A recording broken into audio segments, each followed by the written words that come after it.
আসসালামু আলাইকুম। আজ আমি আপনাদের একটা স্বপ্নের মতো স্বপ্নে যেমন দেখা যায় সেরকম একটি মহাবিদ্যালয়ের দেখাবো। ভবদা মহাবিদ্যালয় প্রধান ফটক, যেটা আসলে আপনারা এখানে যারা যদি বাস্তবে দেখে থাকেন তাহলে বুঝতে পারবেন আসলে মহাবিদ্যালয়টি কত সৌন্দর্য, প্রাকৃতিক সৌন্দর্য এবং কত সুপরিকল্পিতভাবে পরিকল্পনাভাবে সবগুলো কাজ করা হয়েছে। ভিডিওটি আপনারা শুরু থেকে শেষ পর্যন্ত ইনশাল্লাহ দেখবেন, দেখে ভালো লাগলে অন্যদের দেখার জন্য শেয়ার করে দিবেন। আমি সেটা করি। এটা হচ্ছে গেট, মহাবিদ্যালয়ে ঢুকার যে আমরা প্রবেশ করেছি। এবার আসি আমরা মহাবিদ্যালয়টিতে। শুরু থেকে কিছুটা আমি দেখাবো। এখানে বিশাল এরিয়া জুড়ে মহাবিদ্যালয়টি আসলে এতটা বড় যে আসলে ঘুরে ঘুরে দেখানো সম্ভব না। আমি এর সামান্য কিছু অংশ আপনাদের দেখানোর চেষ্টা করেছি। এটা দক্ষিণ বাংলার অপরূপ সৌন্দর্য মণ্ডিত বিশ্ব সাহিত্যের অংশ। সুন্দরবনের কোল ঘেঁষে খুলনা ও যশোর জেলার অবস্থান। ফুলতলা, ডুমুরিয়া, কেশবপুর, মনিরামপুর, অভয়নগর উপজেলার সীমান্তে ভবদা মহাবিদ্যালয় অবস্থিত। 1988 সালে এলাকার গণ্যমান্য বিদ্যুৎসাহী ব্যক্তিবর্গ কলেজটি প্রতিষ্ঠা করেন। 9 একর 60 শতক জমির উপর প্রতিষ্ঠিত সৌন্দর্যে ভরপুর কলেজটি প্রতিষ্ঠা লগ্ন থেকে সভাপতি অধ্যক্ষ জনাব আব্দুল মতলেব সর্দার এবং সভাপতি জনাব আব্দুল সাত্তার খানের অক্লান্ত পরিশ্রমের ফলশ্রুতিতে কলেজটি আজ অনেক দূর পর্যন্ত এগিয়ে গেছে।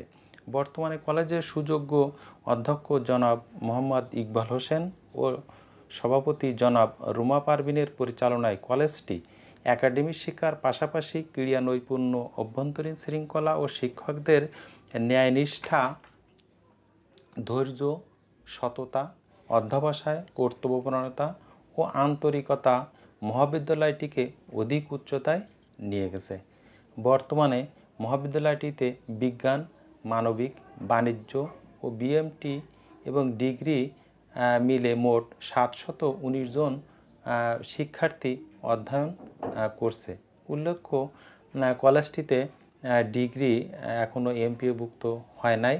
বর্তমানে মহাবিদ্যালয়টিতে 48 জন শিক্ষক, শিক্ষিকা ও কর্মচারী কর্মরত আছেন। আসলে এই মহাবিদ্যালয়টি এই যে এখানে যে কত ধরনের গাছ এখানে আছে, আম গাছ, মেহগনি গাছ, লিচু গাছ, কাঁঠাল গাছ, সব ধরনের গাছ মহাবিদ্যালয়টিকে করেছে অপরূপ সৌন্দর্যে লীলাভূমি হিসেবে। এটা হচ্ছে বিশাল কলেজের মাঠ এবং কলেজের চতুর্দিকে এই যে আপনারা দেখতে পাচ্ছেন টাইলস দিয়ে ফ্ল্যাগ স্ট্যান্ড করে করে এই যে ফ্ল্যাগ টানানো, এটা সব সময় কিন্তু এইভাবে টানানো থাকে। আপনারা হয়তো আসলে এখানে মনে করতে বা কলেজে ঢুকলেই মনে করবেন, আরে বাবা এটা তো মনে হচ্ছে স্বর্গের মতো জায়গা। দেখেন কি পরিমাণে কাঁঠাল হয়েছে এখানে, সেই স্বর্গের মতোই আসলে মনে হয়।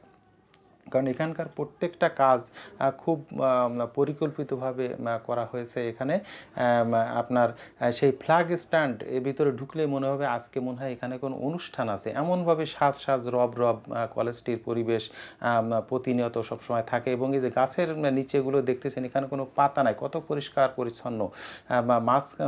মাঠের চারিদিক দিয়ে গাছের ভিতর দিয়ে রাস্তা করা হয়েছে এবং রাস্তা মাঝে মাঝে বেঞ্চ, টাইলস বসানো বেঞ্চ দেওয়া হয়েছে এবং বেঞ্চে এখানে এসে আপনারা বিকালে এসে বসতে পারবেন এমন একটা পরিবেশ তৈরি করে রাখা হয়েছে। এবং মাঝখানে মহাবিদ্যালয়ের মাঠের পাশে রয়েছে একটা সুন্দর লেকে রয়েছে বিভিন্ন রকম বোট, সেখানে বেশে আপনারা বোটে চড়তে পারবেন। এবং মহাবিদ্যালয়ের বিশাল পরিসরের মাঠ, এখানে প্রত্যেকটা জিনিস আপনি দেখেন কত সুন্দর। এটা হচ্ছে তার মেন ভবন, প্রশাসনিক ভবন যেটা বলে। এবং যে এত সুন্দরভাবে একটা শহীদ মিনার এখানে করা আছে, আপনারা ভিডিওতে অবশ্যই দেখেছেন। আসলে প্রত্যেকটা জিনিস এখানে গ্যারেজ আছে এবং ফল গাছগুলোতে যে পরিমাণে ফল হয়েছে এবং দেখুন কত পরিষ্কার পরিচ্ছন্ন, মনে হচ্ছে এখানে ভাত ঢেলে খাওয়া যাবে। এত এত গাছ আপনাদের আমি বলেছি 9 একর 60 শতক জমির উপর এই